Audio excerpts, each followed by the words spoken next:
Welcome back, everyone. She is our foodie Fanny, our foodie diva. We count on her in good times and bad to tell us where and when to eat. And this week, we're counting on her for Mom. Ladies and gentlemen, I can hear you clapping at home. Please give it up for Stephanie Hansen. Good morning, Stephanie. Hi, I'm so glad to be with you guys. You look real good. Thank you. I washed. You I'm wearing look like deodorant. you've showered. You've brushed the hair. I mean, it's all real good, Steph. I've been doing a lot of Instagram videos, and you forget that you have no makeup on and you look terrible until one of your gal pals is like, you need some lipstick. Put on some lipstick, girl. Yeah, you look good. Little lipstick. Okay, we're talking Mother's Day, and every year we do things differently. How are we dividing this? How are you I love this. I'm asking for the viewer. How are you doing it this year? Okay, I was trying to think about this is curbside delivery and pickup, so it's a little less exciting to begin with. But I thought, okay, I'm going to break it down by the type of mom that you have, right? So my first suggestion is if you have the Earth Mother, think Elizabeth Reese, think someone that's out in the garden, that's kind of a hippie. Maybe they're interested in growing their own food. For that kind of a mom, you want to do curbside pickup from Wiseacre Eatery. Okay. It's in Minneapolis, and they have their own farm. So they have their own pastured meats. They've got their own jams, their own eggs from their own chickens, and they're doing a brunch for 4 with an egg bake. They've got breakfast potatoes, and they also have this sparkling wine that I'm just crazy about that you can add to your order. It's French sparkling wine. It's Baron de Ciliac, and a couple of the places have this sparkling wine. It's so good. What makes it okay? I got to stop you when we talk the wine. What makes it so good, Steph?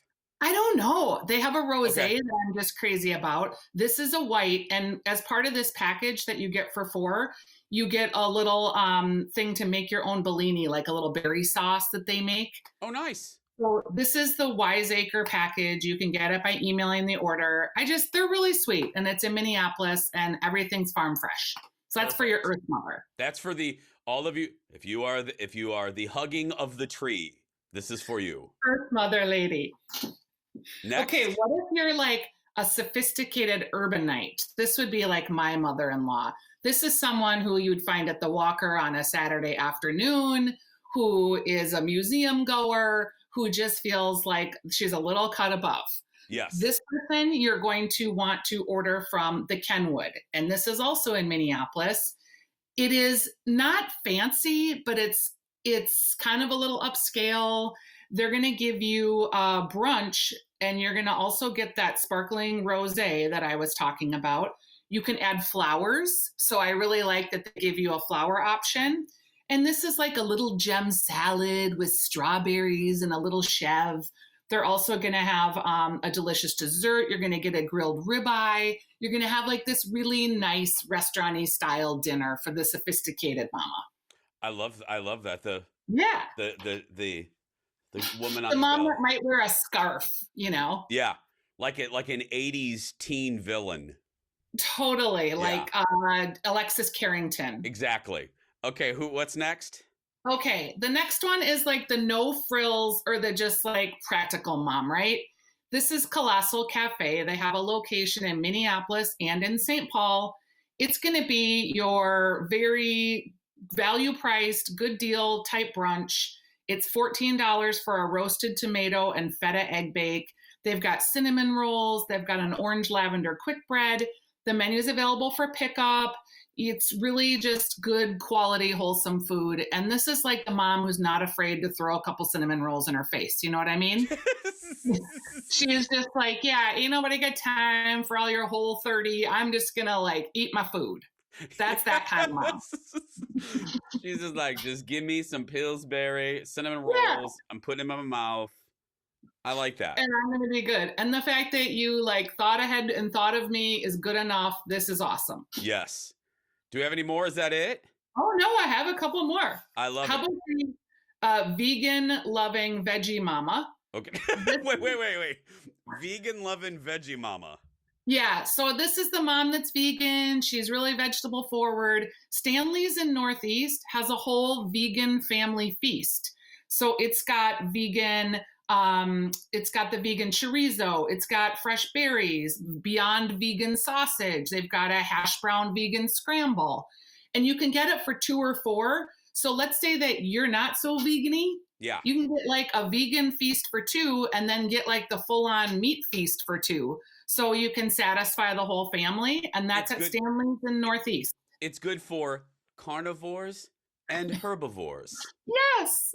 And they have a Bloody Mary kit that you can pick up and some do-it-yourself cocktails that you can add to your cart. Again, this is pretty reasonably priced and you can order online at stanleysbarroom.com. We have one more, two more? I got two more. Perfect. Okay. How about the socially distant mom? Like this is actually my mom situation. My mother-in-law's an older lady. We haven't been able to see her. Yes. So for this, you're going to do France 44. And they have like a tote. And the tote was designed by someone in the store. It's super cute. And it includes strawberry shortcake, some tulips, a baguette, some brie, some chocolates, some thumb cookies. And for every tote that you buy, it's $125, but $25 of that goes to Second Harvest Heartland. Nice. So you're making a donation. You can leave it on mom's door. You don't have to get inside, but you can order it online, and it's a tote that you can just put on her door, wave, and go on your merry way. Stephanie, and I've got one more. I laughed when you said socially distant because what I thought you meant was emotionally distant. No. But that could fill the bill, really, if you just like drop and run. Yeah. Do you have a list for the emotionally distant mother? I do, but that's another therapy session, and I'd probably give you really good advice. So, We have one more. The last one is just like your traditionalist mom, right? This is the mom that likes to do the same thing every year. She's kind of nostalgic. And that would be the Lexington, because they are known for doing just a fantastic brunch. It's going to be a take and bake that serves four. It's going to have a ramp and wild mushroom egg bake. There's going to be ham, banana chocolate chip coffee cake, herb roasted potatoes, and you can order it online. They've also got orange juice that you can add to your mimosa. And so these are just like all different kinds of ideas based on how you think you would most be able to honor your mom for Mother's Day. I love it. And you can follow Steph at Stephanie's Dish on social media. But Steph, can you stick around? Because I have a question on the other side of the break. I have a question about some big restaurant news that has popped since our last episode. Would you mind sticking around? Yeah, absolutely. Because I asked, what else are you going to do? I mean, you should, somebody should see you in that fabulous outfit. So yeah. I've got lots of time today. We all do. We're going to take a break. We'll be back with more Stephanie Hansen right after this. And we're back with our buddy Stephanie Hansen from the Weekly Dish on My Talk 107.1 on Saturdays, and of course on social media, Stephanie's Dish. Stephanie, I wanted to ask you, big news out of the restaurant industry, horrible, sad news over the last week. Bachelor Farmer closed. And I asked you this on the radio show, and I wanted to do this on the TV show too, because you put this into context better than most. Because if you're sitting watching the Jason show right now, Betty from Anoka is what I call my lovely average Hi, Betty. viewer. Hi, Betty. Why should Betty from Anoka, who never comes into Minneapolis, who's not a foodie like you and I are, why is this a big deal and why should she care? It's kind of one of the first restaurants that really called attention to the North, as it were, or Scandinavian cooking. We were finally recognized from both coasts, the West Coast, the East Coast. The chef Paul Berglund that opened Bachelor Farmer with the Dayton brothers was cooking Swedish meatballs in a way that was a little upscale, a little unique, a little different. And the building that they were in was just so beautifully constructed. The Daytons have excellent taste and style. The building was very stylish. It was also one of the first restaurants to kind of not launch the whole North Loop, right? It was one of the first signature restaurants there, and then other restaurants came after that. So it really launched like a neighborhood. And it also, I think, shone the light on what kind of cooking we're doing here in Minnesota. We weren't flyover country anymore. People paid attention. It was a restaurant that attracted a president, a vice president, a first lady, A lot of travelers went there. It was really kind of a cultural icon for this food of the North in the North Loop.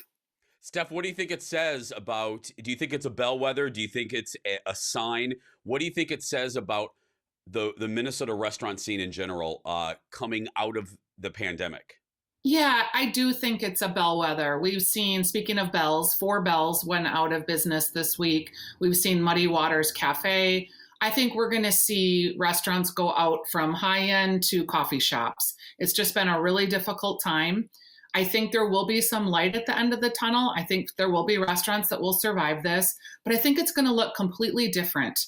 I don't know that we're going to have a lot of fine dining, white tablecloth type of service in the beginning, because it's going to be hard to do that with gloves and a mask and your sneeze guard and your shield. I mean, it's just going to be so different when we actually do sit down in a restaurant. Many of the restaurants that are opening around the country are at 25% or 50% capacity. You know, there's these restaurants that are fancy restaurants in New York. You're not going to be able to go and have a 12-course meal because you're not going to be able to sit there that long either. There's going to be shorter turn times. It's going to be more different type of menu items, not as fussy, not as fancy.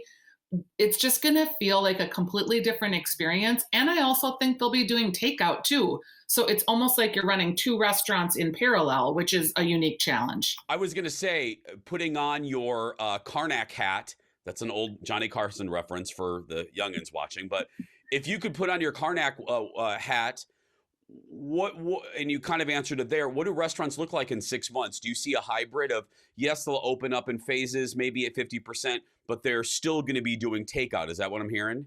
I think 100%, because you just can't get the profit margins that you need to out of just takeout alone. And a small restaurant at 25 or 50% capacity, you're not going to be able to get it either. So they're going to need to do both. And I love this trend. And something that's been really cool is how many of the restaurants are doing pantry items. They're doing cut meats. One of the restaurants is even offering toilet paper.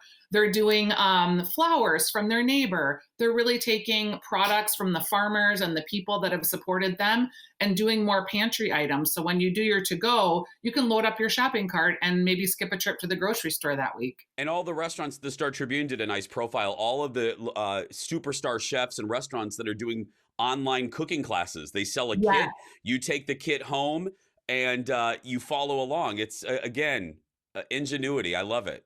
Yeah, and I really, those cooking shows, the online ones of the chefs really appeal to me. I've been watching Seme Wade's Deliciousness. I've been watching Karen Tomlinson. She's kind of cooking favorites from like her family's past. She did picnic chicken the other day. And the way she did the chicken, it occurred to me that that's how my mom did it, because I could never figure out how my mom made her fried chicken. And I watched her and she did it just like my mom did. So now I know how to make my mom's picnic chicken. I love it. Picnic chicken and all. Picnic Ladies chicken. and gentlemen, she said it all. Stephanie Hansen on the Weekly Dish Saturdays on My Talk 1071, and follow Stephanie at Stephanie's Dish. Bye, Steph. Bye, guys. Oh, I let you wave there. It actually should go back to me. There we go. We're going to take a break. Stay with us. Back after this.